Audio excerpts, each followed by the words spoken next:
mga bossing, no? Marcos Duterte, your vote. Bakit?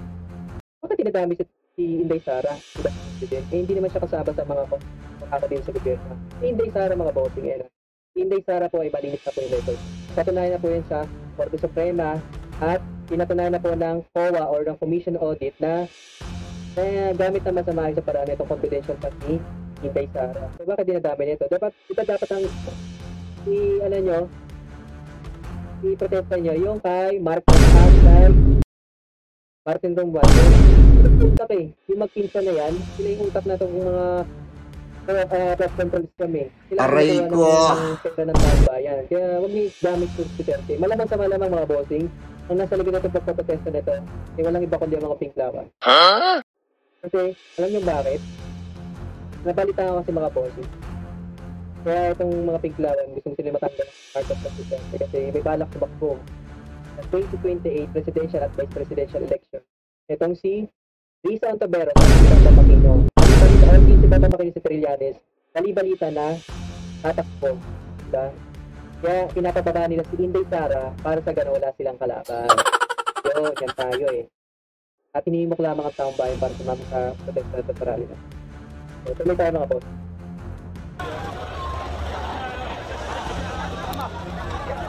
Marcos Duterte, patay-tiki, patay-tiki!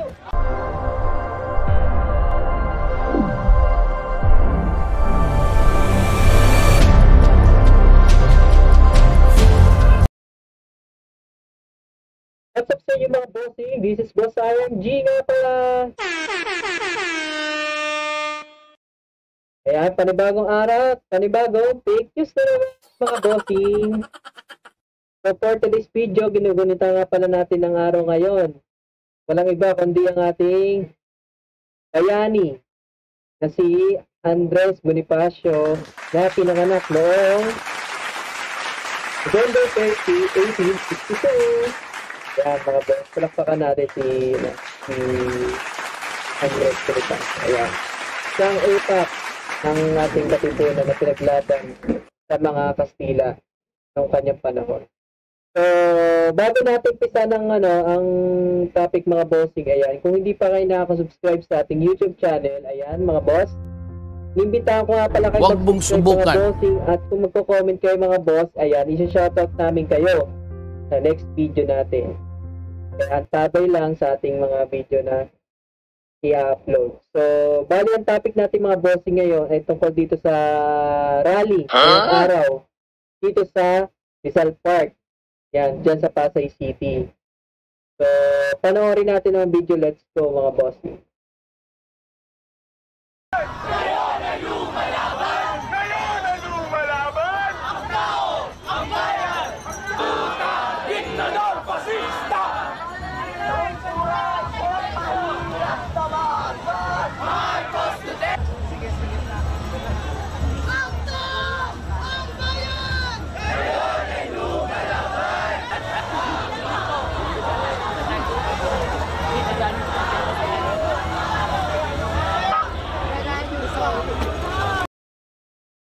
Hindi yung mga bossing, no? Marcos Duterte, your vote. Bakit? Bakit tinadami si Inday Sara, si Vice President? Eh, hindi naman siya kasama sa mga din sa gobyerno. Si Inday Sara, mga bossing, eh. Si Inday Sara po ay malinis na po yung record. Patunayan na po yan sa Korte Suprema at pinatunayan na po ng COA or ng Commission Audit na gamit na masama sa paraan itong confidential fund ni Inday Sara. So bakit dinadami nito? Dapat ang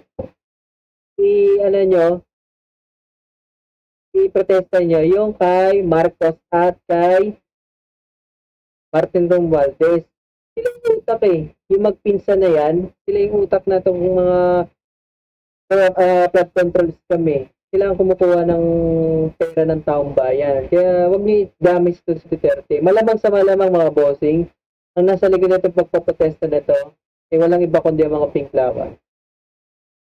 Kasi, alam niyo bakit? Nabalita ko kasi mga bossing.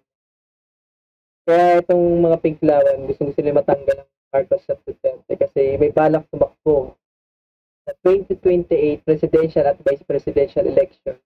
Itong si Risa Ontiveros at si Bambang Makino. Bali-balita, or hindi si Bambang Makino, si Trillanes, bali-balita na tatakbo.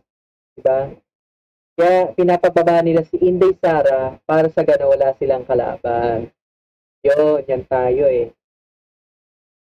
Ito, may nasa likod netong financer nete, walang iba kundi mga tinklawan o dilawan.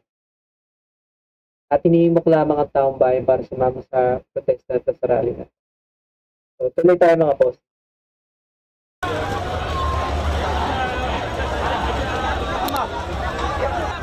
Marcos Duterte, patay sikip, patay sikip! Marcos Duterte, patay sumil!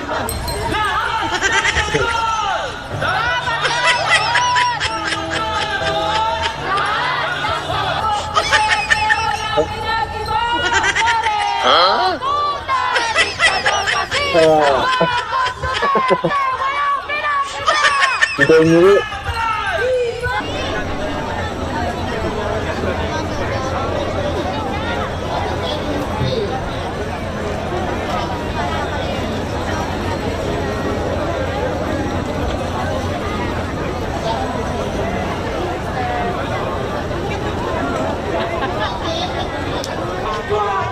Ulit-ulit na eh. Kumusta yan anak mga pala? Are here as part of the continuing protests to seek for accountability and a change in the corrupt system of government in the Philippines. In particular, we are demanding that the investigations into the issues of corruption be expanded to include not just the lower rank public officials, but from the bottom to the top, up until the President of the Philippines himself, Ferdinand Marcos, who we think has a big role in this systemic and widespread corruption in the country.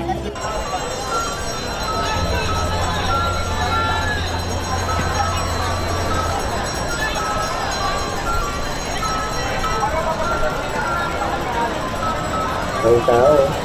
Hanggang dito lang natatapos ang video mga boss. Bali yung reaction nga natin, kagaya na sabi ko kanina, ay nasa likod nito mga rally na to, protesta ngayong araw ay mga tinklawan.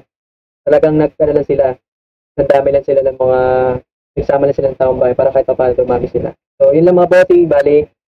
Kung nagustuhan niyo itong ating video, ayan, muli, ay inimbitahan kayo mag-subscribe sa ating YouTube channel, ayan, i-open ang notification bell para sa updated pa na i-upload natin sa susunod. Saka kapag nag-comment o nag-share kayo, yan, i-shoutout ko kayo sa next video mga bossing. So yun lang mga bossing, have a nice day and peace yo.